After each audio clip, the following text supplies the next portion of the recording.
Welcome to my workshop. You are watching Casual DIY channel, and in today's video, Rage 5 Evolution, and I'm going to try to sort out the dust collection issue where most of the sawdust actually lands underneath the machine. Now the main thing you're going to need for this upgrade of this tool is a dust hood. Usually wood turners use these, and the size of the one I've got is 41 centimeters by 32.5. So let's have a look if we can actually improve the dust collection on this saw. As if you actually own this saw, you know there's no dust collection at all. Okay, let's give it a go. First of all, I'm going to take off my clearance plate, and now I'm going to fold up the saw.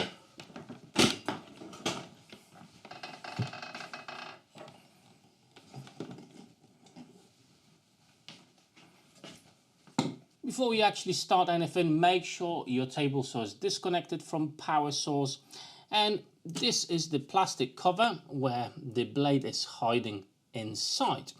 And to be absolutely honest, we don't need that, and we don't need that plastic flap at the top as well. So I'm going to remove both of these.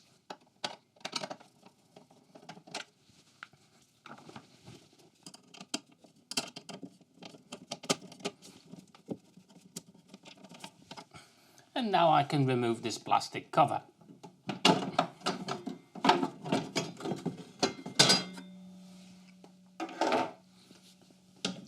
With the flap over here, you've got a choice of just using some glue and gluing it to the top. I'm gonna be removing the spring that holds it. So I've took the spring off, and now I don't want to actually remove it. It's too much hassle to take this off. So I'm gonna use some hot glue and just glue it at the top.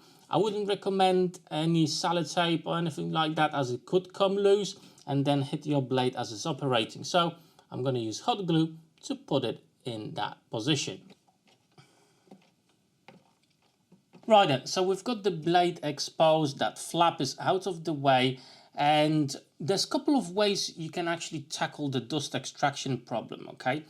Now, first of all, you can take off the metal stand, the wheels it's on, and just put a, I don't know, MDF board or plywood board, and just make a hole at the bottom for your dust collection, and just do it like that.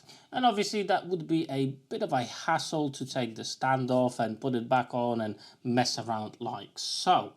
If you look at the machine, most of the dust that will be generated is from this edge to the top just over here. So we've got this area that somehow we need to enclose. However, we need a solution that will work if we want, for example, to cut a 45-degree angle, okay? And that could be problematic if you want to just build a box around this. So it's basically that would not move with the motor itself, and that could be a problem. The blade itself with the motor at the moment is in the lowest position, okay? So that's our starting point. So as I stated at the beginning of my video, my initial thought was to install this dust hood, okay? Just like so. Maybe glue it or screw it onto the plastic frame in this position, okay? The motor is still able to move freely, and it's not a major problem. However, it's not the easiest thing to actually attach it to the body of the table saw, and either side, depending on how you move it, you would have a large gap through which the dust can fall through. So I actually had a look around my workshop, and I found this piece of rubber. It's 2 millimeters in thickness, so it's nice and thick rubber. It's quite strong, and I'm thinking I'm actually going to attach it just like so. It more or less covers the whole void between the front and the back of the machine, okay? So I can attach it here, and I do have some screw holes. So what I'm going to do, I want this to be obviously past the level of the blade. So I'm going to put a piece of scrap wood or MDF or something like that. And then I'm going to attach this to that piece. And the other end, I'm going to attach to the body of the saw. And I actually do have 2 points where I can use some screws to actually attach that. After that, I'm going to create a hole in the middle and I'm going to hot glue a hose connection for my shop vac.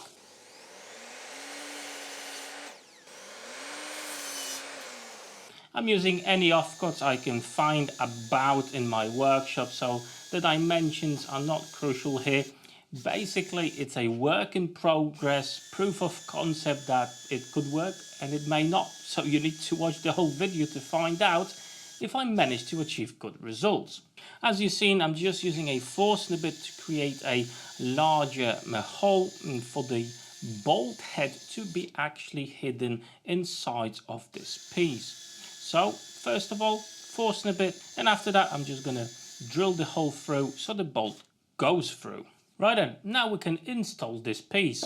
I'm going to use a bolt and a washer to do just that.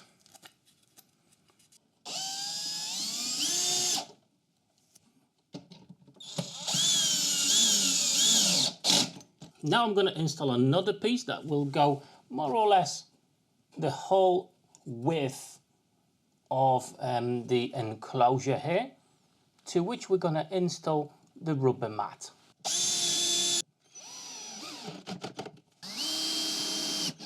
Now we can install the rubber mat like this, and I want to install it so it falls away from the blade, okay, just like that. So that will be the best position for it, I think. And I'm going to add a screw with a washer for a better grip, and I'm going to make sure I'm not going to tear apart the rubber mat.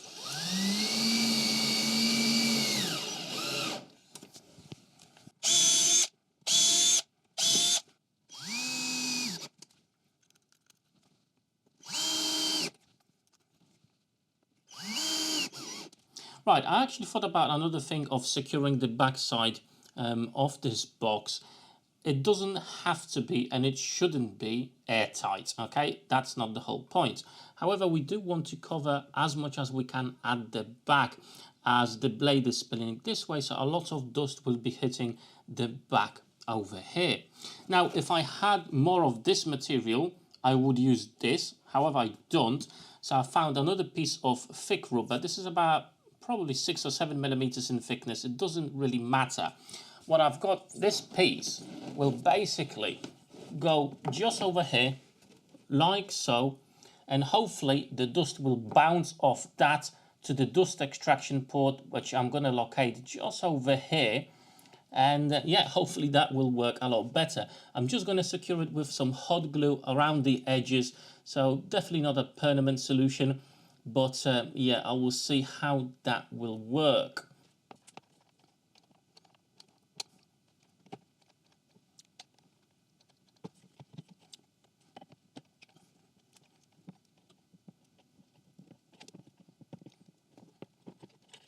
Right at the back over here, I've got a small void, so I've cut out a piece of rubber just to block that.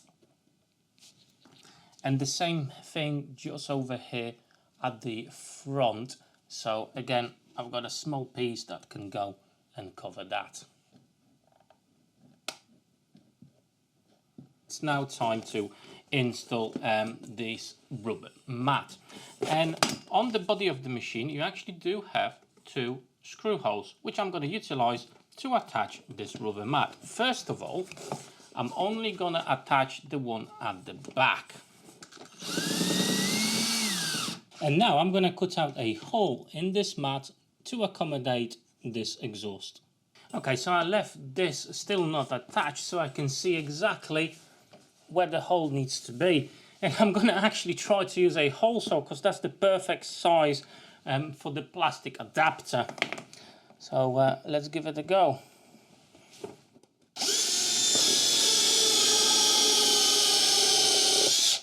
And you know what? Look at that. It worked perfectly. And again, with a bit of hot glue, I'm gonna glue that in place. I can now attach the other side.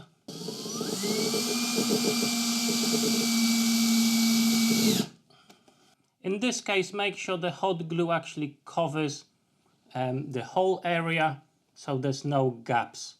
Okay, so hopefully with the weight of the hose itself and this connector, the rubber will create a channel for the dust to go into, so it will be automatically on an angle, so the dust hopefully should levitate toward the dust extraction here. However, we do have a gap at the back. Now, to be fair, if I had something a little bit wider, I would go with something wider and then glue the edge to the plastic cover over here, but that's the widest piece of rubber I had. So I've cut out a smaller piece again, like this one, and I'm going to glue this piece in between here to create a bridge between the rubber mat and the body of the machine.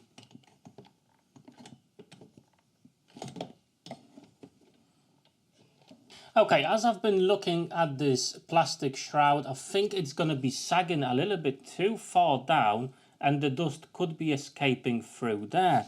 So again, I've cut out another piece that I'm just going to glue to the frame, to the body of the machine, just like that, to give the extra support for the plastic shroud and to eliminate that void here. Again, if you had a piece of rubber that's basically as wide as the machine, that would be the best solution, as you can then glue it to the side, screw it on the front and the bottom, and that would be the best. However, I need to make with what I've got.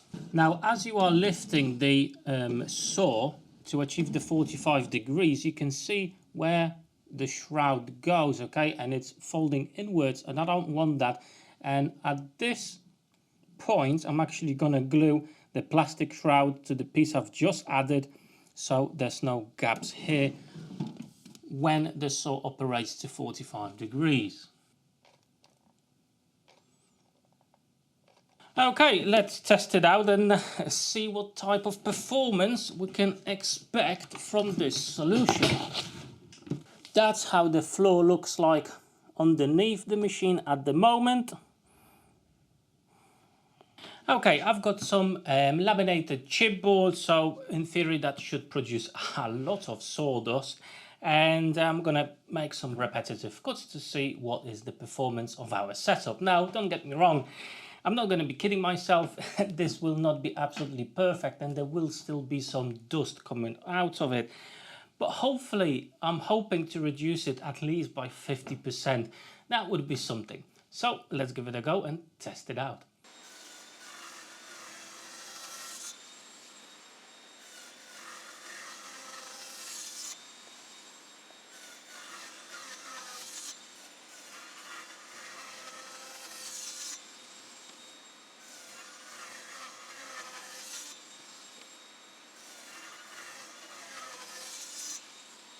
And there you go, guys, still plenty of dust more or less under the whole machine. It just is flying absolutely everywhere.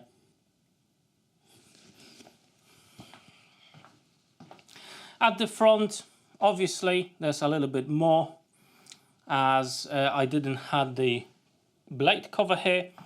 So there is quite a lot of dust on the table itself and obviously at the front. I would say there's a little bit less of the dust at the back or underneath the machine, but definitely was looking for a still better outcome than this.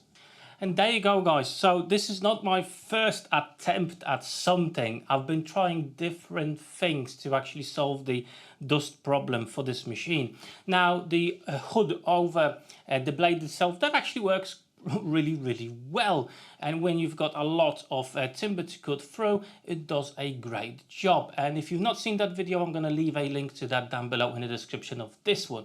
I know there was a lot of you asking for improving the dust collection on this machine, and this is just one of the ideas. with, to be absolutely honest, looking at it, probably the best results I had so far. Now, there is one really good solution to the dust extraction for this saw. You need to build a cabinet, okay? You need to take off the foldable legs and put it on a box to which you're going to have your dust extraction connected to, okay? So the dust falls into the box, it's a dust trap, and you do it that way. Obviously, you seal the back end of the machine, and yeah, that would be the best solution in this particular case. However, I was really stubborn to find something else so I can still fold up my saw, as it is a big saw and sometimes I need that extra space in my workshop. But I have to say, I'm going to call it quits on this, as I've tried too many things. Unless maybe one of you actually came up with a fantastic solution, then please share it with us in the comments section down below. As for me, that's it. This saw will actually become a part of my main bench, new bench for my workshop, and it will be built into my workbench, and it will have a dust trap underneath it. So yeah, for now, with the foldable legs, I'm calling it quits. So that's where I am with dust extraction on Rage 5 Evolution table saw. Hopefully this video maybe was inspiring or interesting to watch, to see how I struggle with the dust on this particular saw. However, if you are interested in other projects around the workshop, DIY, woodworking, anything like that, I've got some really cool playlists just over here for you. So hopefully one of those videos will pique your interest, and I'm going to see you on those videos there. Take care.